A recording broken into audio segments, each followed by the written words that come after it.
మియాపూర్లోనూ ప్రయాణికుల రద్దీ నెలకొంది. సిటీ నుంచి ఏపీకి వెళ్లేవారు ఇక్కడ నుంచే ఎక్కువ మంది ఉంటారు. ప్రయాణికుల రద్దీని దృష్టిలో పెట్టుకుని స్పెషల్ సర్వీసులు ఏర్పాటు చేశారు. మియాపూర్లో రద్దీ, ఆర్టీసీ ఏర్పాట్లకు సంబంధించి డీటెయిల్స్ తెలుసుకుందాం. రాంప్రసాద్ మనతో లైవ్ లో జాయిన్ అవుతున్నారు.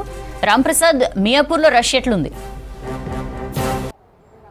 సంక్రాంతి పండుగను పురస్కరించుకుని అయితే ఇటు తెలుగు రాష్ట్రాలలో సందడి మొదలైందని చెప్పవచ్చు. ఎందుకంటే తెలుగు రాష్ట్రాలలో నిన్నటి నుంచే ఇటు సెలవులు ప్రారంభం. ఈరోజు సెకండ్ సాటర్డే పురస్కరించుకుని నిన్నటి నుంచే ప్రయాణాలు సాగించడం మొదలుపెట్టారు. ముఖ్యంగా తెలంగాణ నుంచి ఆంధ్రాకు వెళ్ళేటువంటి ప్రజల రద్దీ అయితే ఎక్కువగా ఉంది. ఇటు టీజీఎస్, ఆర్టీసీ కూడా అన్ని ప్రాంతాలకు కూడా బస్సులను ఏర్పాటు చేయడం జరిగింది. సంక్రాంతి పండుగ అనగానే గుర్తు వచ్చేది ఆంధ్రప్రదేశ్ రాష్ట్రంలో చాలా ఎక్కువగా జరుపుకునే క్రమంలో ఇటు విజయవాడ, ఏలూరు, తాడేపల్లిగూడెం, తణుకు, రాజమండ్రి, కాకినాడ, అన్నవరం, విశాఖపట్నం, అదేవిధంగా చాలా ప్రాంతాలకు కూడా ప్రత్యేక బస్సులను ఏర్పాటు చేసినటువంటి టీజీఎస్, ఆర్టీసీ ఇక్కడ ప్రయాణికులకు ఎక్కడ కూడా ఇబ్బంది తలెత్తకుండా అయితే అడుగడుగునా ఇటు ఆర్టీసీ అధికారుల పర్యవేక్షణ అయితే కొనసాగుతూ ఉంది. ముఖ్యంగా ఇప్పుడు మనం ఉన్నటువంటి మియాపూర్ డిపో ఏదైతే ఉందో, మియాపూర్ ఎక్స్ రోడ్ దగ్గర నుంచే బస్సులు తొలుత స్టార్ట్ అవుతూ ఉంటాయి. ఇక్కడ నుంచి విజయవాడ కానీ, విశాఖపట్నం కానీ అన్ని ప్రాంతాలకు వెళ్ళేటువంటి బస్సులకు ఎక్కేందుకు వచ్చేటువంటి ప్రజలకైతే ఇక్కడ అధికారులు అయితే అన్ని రకాల ఏర్పాట్లు చేయడం జరిగింది. ప్రత్యేకంగా హెల్ప్ డెస్క్లను కూడా ఏర్పాటు చేసి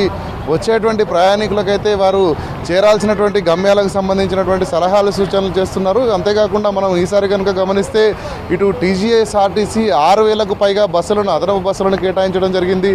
దీంతో అయితే ప్రైవేట్ ట్రావెల్స్కి కూడా కొంత షాకే చెప్పవచ్చు. ఎందుకంటే ప్రైవేట్ ట్రావెల్స్ మనం సంక్రాంతి పండుగ అనగానే కొంత వాళ్ళు సొమ్ము చేసుకునేటువంటి పనిలో అయితే ఉండేవాళ్ళు. కానీ ఈసారి ఆ ఛాన్స్ ఇవ్వకుండా ఇటు టీజీఎస్, ఆర్టీసీ హైదరాబాద్ నుంచి ప్రత్యేక బస్సులను నడపడంతో పాటు షెడ్యూల్ బస్సులను కూడా నడుపుతూ ఉంది.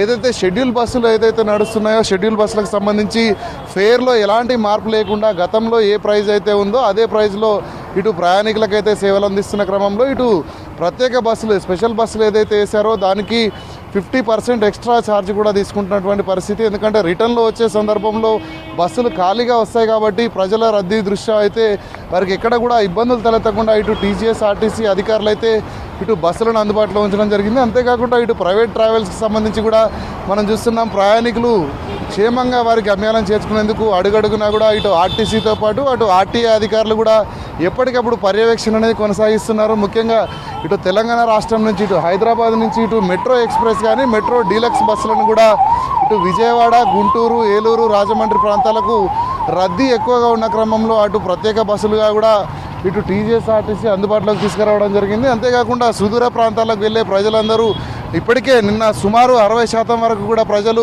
ఇటు ప్రభుత్వ బస్సు ఏర్పాటు చేసిన బస్సులే కానీ, అదేవిధంగా ప్రైవేట్ ట్రావెల్స్, అంతేకాకుండా సొంత వాహనాలలో కూడా వారి వారి గమ్యాలకు చేరుకున్నట్లు మనకు సమాచారం అందుతుంది. అర్ధరాత్రి 2 గంటల వరకు కూడా ఇటు ఆర్టీసీ అధికారులు అయితే ప్రజలకు అందుబాటులో ఉండి అయితే ఇటు ప్రయాణ సేవలను అందించడంలో వాళ్ళు అర్ధరాత్రి 2 గంటల వరకు కూడా విధులు నిర్వహించినట్లయితే మనకి ఇక్కడ ఆర్టీసీ అధికారులు చెప్తా ఉన్నారు.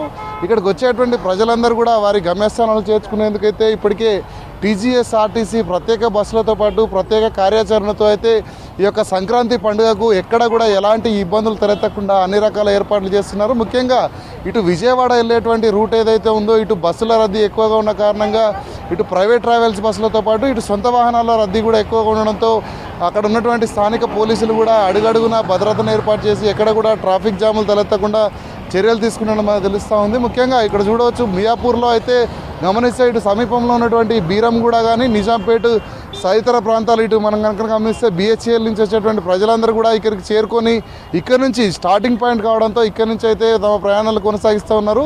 ఈ ప్రయాణాలు ఉదయం నుంచి కూడా ప్రారంభమైంది. ఇక్కడ జనాలు ఎక్కడ కూడా ఇక్కడ ఉండకుండా అయితే ఎప్పటికప్పుడు బస్సులలో ఎక్కించి పంపించేందుకైతే అధికారులు అన్ని రకాల ఏర్పాట్లు చేశారు. ఎందుకంటే ఉదయం తెల్లవారుజాము నుంచే బస్సులను అందుబాటులోకి తీసుకురావడంతో ప్రతి గంటకు 10 బస్సులకు మించి అయితే ఇటు ప్రయాణాలు కొనసాగిస్తున్నాయి. 10 బస్సులు గంటకు వెళ్తున్న క్రమంలో ఉదయాన్నే కొంత ఎక్కువ బస్సులు కూడా వెళ్ళినట్టు ఇక్కడ ఆర్టీసీ అధికారులు చెప్తున్నారు. షెడ్యూల్ బస్సులలో ఎలాంటి ఇబ్బందులు లేకుండా సమయ పాలన పాటిస్తూ అయితే బస్సులను ఇక్కడ డిపోల నుంచి బయలుదేరే విధంగా అధికారులు కూడా ఎప్పటికప్పుడు పర్యవేక్షణ అనేది కొనసాగిస్తూ ఉన్నారు. ముఖ్యంగా మనం చూస్తే రేపు సాయంత్రం వరకు కూడా రద్దీ మరింత పెరిగే అవకాశం ఉందని ఇప్పటికే ఆర్టీసీ అధికారులు అయితే భావిస్తూ ఇక్కడ ప్రత్యేక పర్యవేక్షణ ఇటు డిపోలకు సంబంధించినటువంటి మేనేజర్లతో పాటు మనకు అడ్మినిస్ట్రేషన్లో ఉన్నటువంటి స్టాఫ్ను కూడా ఇక్కడ పర్యవేక్షణ అధికారులుగా ప్రతి డిపోలో కానీ ప్రతి స్టార్టింగ్ పాయింట్లలో కూడా పర్యవేక్షిస్తున్నటువంటి పరిస్థితి. ముఖ్యంగా ఇక్కడ ఉన్నటువంటి పోలీసులు కూడా ట్రాఫిక్ జామ్ అవ్వకుండా, ట్రాఫిక్ పోలీసులే కానీ సివిల్ పోలీసులు కూడా ఇక్కడ ప్రత్యేకంగా ఎక్కడ కూడా బస్ స్టాప్లలో ఎక్కే దగ్గర దిగే దగ్గర ప్రయాణికుల రద్దీని దృష్టిలో ఉంచుకుని అయితే వాహనాలు ఎక్కడ కూడా ట్రాఫిక్ జామ్ ఏర్పడకుండా చేస్తున్నటువంటి పరిస్థితులు అడుగడుగునా కొనసాగుతున్నాయి. సౌజన్యం.